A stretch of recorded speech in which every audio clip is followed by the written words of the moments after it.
ഒറ്റ ചോദ്യം ചോദിക്കാം. മോദി, പ്രധാനമന്ത്രി നരേന്ദ്രമോദി ദുർബലനാണോ, ദീർഘദർശിയായ ഒരു വ്യക്തിയാണോ? ഇപ്പോൾ അങ്ങനെ ചോദിക്കാൻ കാര്യമെന്ന് പറഞ്ഞാൽ ചില കാര്യങ്ങളുണ്ടെന്ന് വിചാരിച്ചു. അതെ, മോദി ദീർഘദർശിയായിട്ടുള്ള ഒരു ഭരണാധികാരിയാണെന്നാണ് എൻ്റെ ഒരു കാഴ്ചപ്പാടിൽ എനിക്ക് മനസ്സിലാവുന്നത്. അന്ന് 24x7 എന്നുള്ള രീതിയിൽ രാജ്യത്തിന് വേണ്ടി പോരാടിക്കൊണ്ടിരിക്കുന്ന ഒരു മനുഷ്യൻ. 2014 അദ്ദേഹം ആദ്യത്തെ ഇലക്ഷന് മുമ്പ് ജനങ്ങളോട് പറഞ്ഞൊരു കാര്യമുണ്ട്, എനിക്ക് 10 കൊല്ലം തരുമെന്നാണ് പറഞ്ഞത്. 5 കൊല്ലമെന്നല്ല, 10 കൊല്ലം തരും, ഞാൻ ഇന്ത്യയുടെ മുഖച്ഛായ മാറ്റിത്തരാം, അല്ലെങ്കിൽ ഇന്ത്യയെ നമുക്ക് ലോകത്തിൽ നെറുകയിലെത്തിക്കുന്നതിന് വേണ്ടി ഉള്ള ഒരു അവസ്ഥയിലേക്ക് കൊണ്ടുപോകാമെന്നാണ് പറയുന്നത്. അപ്പം 2014 അധികാരത്തിൽ വന്നു. അതിനുശേഷം 2019 വീണ്ടും വന്നു, ഇപ്പോൾ 2024 വന്നു. അപ്പം ഇതിനകത്ത് ഈ പറഞ്ഞ ചോദ്യവും അല്ലെങ്കിൽ മോദിയെ പറ്റിയുള്ള ഈ അഭിപ്രായമൊക്കെ BJPക്കാർക്കും RSSകാർക്കും ഇടയിലൊക്കെ വളരെ കൃത്യമായിട്ടുണ്ട്. കാരണം ഒരു സാധാരണ ഒരു BJP പ്രവർത്തകനോ അല്ലെങ്കിൽ RSSകാരനോ അല്ലെങ്കിൽ സാധാരണ ആൾക്കാർക്കോ അവരുടെ ഇടയിൽ വരുന്ന പല പ്രശ്നങ്ങൾക്കും പെട്ടെന്നൊരു പരിഹാരം, അല്ലെങ്കിൽ പശ്ചിമ ബംഗാളിൽ എന്താണ് മോദി ഇടപെടാത്തത്, അല്ലെങ്കിൽ ഈ CAയുടെ സമരത്തിന് ആൾക്കാരോട് വലിച്ചടിക്കാത്തത്, അല്ലെങ്കിൽ ഡോക്ടറുടെ മരണം അവരെ പിരിച്ചു വിട്ടുകൂടായോ, ഇങ്ങനെ പെട്ടെന്ന് കാര്യങ്ങൾക്കകത്ത് ഇടപെടാത്തത് എന്ത്, അത് മോദിയുടെ കഴിവുകേടാണോ എന്നുള്ള രീതിയിലേക്കുള്ള ഒരു ചർച്ച വളരെ കൃത്യമായിട്ട് വരുന്നുണ്ട്. അതാണല്ലോ ഇപ്പോൾ ഈ കഴിവുകേടാണോ മോദി എന്നുള്ള രീതിയിലേക്ക് ചോദ്യം വന്നു. മോദി ഇതിന് മുമ്പ് ഹീറോയായിട്ട് നിന്ന് അല്ലെങ്കിൽ മോദിയെ തുലനം ചെയ്യുന്ന ഇതുമായിട്ട് തുലനം പ്രധാനമന്ത്രി മോദിയുമായിട്ട് തുലനം ചെയ്യുന്ന ഒരു കാര്യം എന്ന് പറഞ്ഞാൽ അദ്ദേഹം ഗുജറാത്ത് മുഖ്യമന്ത്രിയായിട്ടിരിക്കുമ്പോഴാണ്.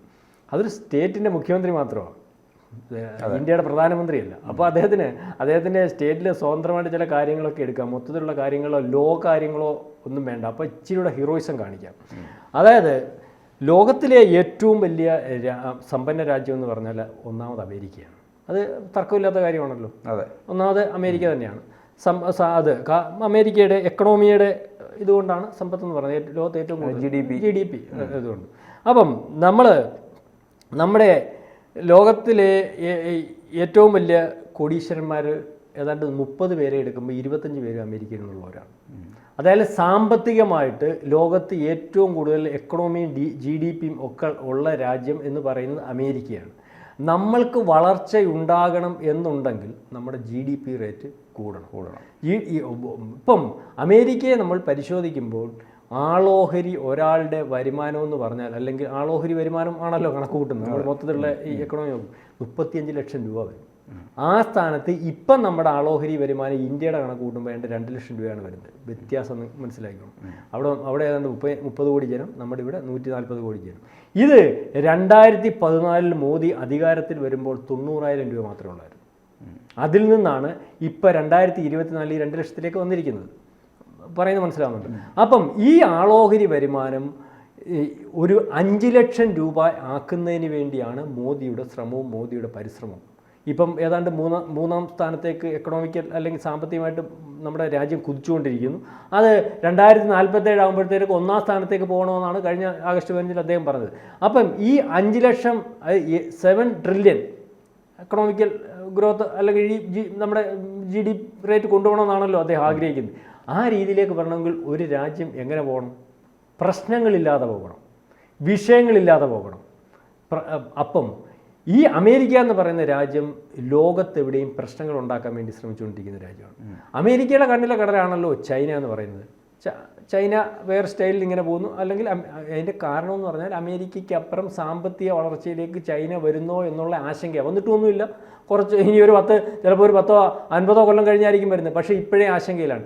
രണ്ടാമത് എക്കണോമിക്കലി ഭയങ്കരമായിട്ട് ഗ്രോത്ത് വന്നുകൊണ്ടിരിക്കുന്ന ഒരു രാജ്യമായിട്ട് കഴിഞ്ഞ 10 കൊല്ലമായിട്ട് ഇന്ത്യ മഹാരാജ്യം മാറിയിട്ടുണ്ട്. ജോൺ മനസ്സിലാവുന്നുണ്ട്. ഇതിന് വളരെ ബുദ്ധിമുട്ട്. ഡീപ് സ്റ്റേറ്റ് എന്ന് പറയുന്ന ഒരു ആണ്. ഏത് ഭരണം വന്നാലും ലോകത്ത് എന്തൊക്കെ നടക്കണം, എന്തൊക്കെ ഉണ്ടാവണം, അല്ലെങ്കിൽ അമേരിക്ക വിചാരിക്കുന്ന കാര്യങ്ങളൊക്കെ നടക്കണം എന്ന് തീരുമാനിക്കുന്ന ഒരു സംവിധാനം അമേരിക്കയിലുണ്ട് എന്നുള്ള കാര്യം അറിയാമല്ലോ. അപ്പം അതനുസരിച്ച് ഇന്ത്യയെ ബുദ്ധിമുട്ടിച്ചുകൊണ്ടിരിക്കുകയാണ്. ഇന്ത്യയിൽ എക്കണോമിക്കലി വളരാൻ വേണ്ടിയുള്ള സാഹചര്യം അല്ലെങ്കിൽ ഈ അവസ്ഥയിലേക്ക് അത് ഡയറക്റ്റ് എന്തുവായാലും നടക്കത്തില്ലല്ലോ. നമ്മുടെ ഇൻഡയറക്റ്റായിട്ട് ബുദ്ധിമുട്ടുണ്ടാകും. ഇൻഡയറക്റ്റായിട്ട് ബുദ്ധിമുട്ടുണ്ടാക്കണമെങ്കിൽ ഇന്ത്യയിൽ പ്രശ്നങ്ങളുണ്ടാവണം, കലാപങ്ങളുണ്ടാവണം. കലാപങ്ങൾ ഉണ്ടായാൽ അരിശരാവസ്ഥ ഉണ്ടാവണം. അപ്പം ഈ കലാപങ്ങൾ പല കാര്യത്തിനകത്തും CA സമരം വന്നു. നമ്മൾ CA സമരം കൊണ്ടുവന്നതിന് ശേഷം എന്താ നടപ്പാക്കാത്ത CA സമരത്തിനകത്ത് കൃത്യമായ ന്യായമായ കാര്യമാണ് അതിനകത്ത് പറയുന്നത്. പക്ഷേ അത് തെറ്റിദ്ധരിപ്പിച്ച് ഇവിടുത്തെ സാധാരണക്കാരനായിട്ടുള്ള മുസ്ലിങ്ങളെ അല്ലെ സാധാരണക്കാരനെയും തെറ്റിദ്ധരിപ്പിച്ച് അതൊരു സമരത്തിലേക്കോ അല്ലോ കലാപത്തിലേക്കോ കൊണ്ടുവരാൻ എത്ര വട്ടം ശ്രമം നടത്തി. അതുകൊണ്ട് അതിൻ്റെ സാഹചര്യം വരുമ്പോൾ അത് നടത്തിക്കൊള്ളാം, അല്ലെങ്കിൽ അതിൻ്റെ സാഹചര്യത്തിന് അനുസരിച്ച് ഉരുത്തിരിഞ്ഞാൽ നടത്താൻ പറ്റും. അത് കഴിഞ്ഞിട്ട് കർഷക സമരം നമ്മൾ കണ്ടില്ലേ. ഇതാണ് ശ്രമിച്ചത്. അത് കഴിഞ്ഞിട്ട് ഏറ്റവും അവസാനം ഇപ്പോൾ പശ്ചിമ ബംഗാളിൽ ഒരു വിഷയം നടക്കും. ഞാനും ജോണും ഉൾപ്പെടെ ഉള്ളവർ എന്താ ചർച്ച ചെയ്യുന്നത്? വിചാരിക്കുന്നത് എന്താ പശ്ചിമ ബംഗാളിലെ ഗവൺമെൻറ്റിനെ പിരിച്ചുവിട്ടാൽ എന്താണ് പിരിച്ചുവിടാൻ കഴിവില്ലേ ഇവിടുത്തെ ഇതിന്? അല്ലെങ്കിൽ ഇത്രയും പ്രശ്നങ്ങൾ നടക്കുന്ന ഇതിന് അന്യായം ഇനി എന്താണ് അവിടെ നടക്കേണ്ടത്? ഈ ചോദ്യം വരികയാണ്. മമതാ ബാനർജി റോഡിൽ ഇറങ്ങി അന്യായം കാണിച്ചിട്ട് പൊതുജനം കൂടെ ഇറങ്ങി, അല്ലെങ്കിൽ അവരുടെ അന്യായത്തിൻ്റെ കൂടെ നിൽക്കാൻ ലക്ഷക്കണക്കിന് ആൾക്കാരുണ്ട്. ഇവരെ പിരിച്ചുവിട്ട് കഴിഞ്ഞാൽ ഈ ന്യായവും അന്യായവും ഒന്നുമല്ല. ഇപ്പം ബംഗ്ലാദേശിലുണ്ടായതുപോലെ ഈ കലാപത്തിൻ്റെ പേരിൽ ഇന്ത്യ മൊത്തം കലാപമായിട്ട് ഇവിടെ പ്രശ്നം ഉണ്ടായാൽ, അട്ടിമറിയൊന്നും നടന്നില്ലെങ്കിലും ഒരു കലാപം ഒരു രാജ്യത്ത് ഉണ്ടായിക്കഴിഞ്ഞാൽ അവിടുത്തെ സാമ്പത്തിക സ്ഥിതി എവിടോട്ട് പോകും? രണ്ടാമതൊരു കാര്യം, ഈ രീതിയിൽ ആളോഹരി ഒരാൾക്ക് 5 ലക്ഷം രൂപ വരുന്ന ഒരു രീതിയിലേക്ക് നമ്മുടെ എക്കണോമി വന്നു കഴിഞ്ഞാൽ ഒരു തൊഴിലാളിക്ക് പോലും ഒരു കൊല്ലം 2-2.5 ലക്ഷം രൂപ എല്ലാ ചിലവും കഴിഞ്ഞ് അവന് മിച്ചം വരുന്നൊരവസ്ഥയിലേക്ക് വരും. ജോണിന് അറിയാവില്ല എവിടെ പ്രശ്നങ്ങൾ ഉണ്ടാകുന്നത്. ഒരു വ്യക്തിയെ എടുത്ത് നമ്മൾ പരിശോധിച്ചാൽ പോലും ഒരു വിഷയങ്ങളും ഇല്ലാത്ത ഒരു വ്യക്തി നന്മയുടെ പാതയിൽ കൂടെ ആയിരിക്കും നടന്നു പോകുന്നത്. അതായത് പ്രശ്നങ്ങൾ ഉണ്ടാകുന്ന എപ്പോഴാണ്? നമുക്ക് കുറവുകൾ സംഭവിക്കുമ്പോഴാണ്, നമുക്ക് ഇല്ലായ്മ വരുമ്പോഴാണ്. അതായത് ഒരു രാജ്യത്ത് അരിശരാവസ്ഥ ഉണ്ടാക്കാൻ പറ്റുമെന്ന് പറഞ്ഞാൽ ആ രാജ്യത്ത് ജനങ്ങൾ സമ്പന്നമല്ലാതിരിക്കുമ്പോൾ. സമ്പന്നമായിട്ടുള്ള രാജ്യങ്ങളുടെ പോക്ക് മനസ്സിലായില്ലേ? സമാധാനം വേണം, അവർക്ക് സുഖമായിട്ട് ജീവിക്കണം, വിഷയങ്ങൾ ഉണ്ടാവരുത്. അതിന് ഉദാഹരണമാണല്ലോ കഴിഞ്ഞ ദിവസം നമ്മുടെ ബ്രിട്ടീഷ് അല്ലെങ്കിൽ യൂറോപ്പിൽ അല്ലേ അവിടെ പ്രശ്നം ഉണ്ടായപ്പോൾ ലണ്ടനിൽ പ്രശ്നം ഉണ്ടായപ്പം ഇസ്ലാമിസ്റ്റുകളും അല്ലെങ്കിൽ അവിടുത്തെ അതിനെ എതിർക്കുന്ന ഒരു ഗ്രൂപ്പോടെ പ്രശ്നം വന്നപ്പം നാട്ടുകാരായിട്ടുള്ള ആൾക്കാർ ഇറങ്ങിയത് തന്നെ രണ്ടിനെ അടിച്ചു ഓടിച്ചു. രാജ്യത്ത് അരാജകത്വം വേണ്ട, ഞങ്ങൾക്ക് സമാധാനമായിട്ട് ജീവിക്കണം, കാരണം ഞങ്ങളുടെ ആവശ്യം പോലെ സമ്പത്തുണ്ട്.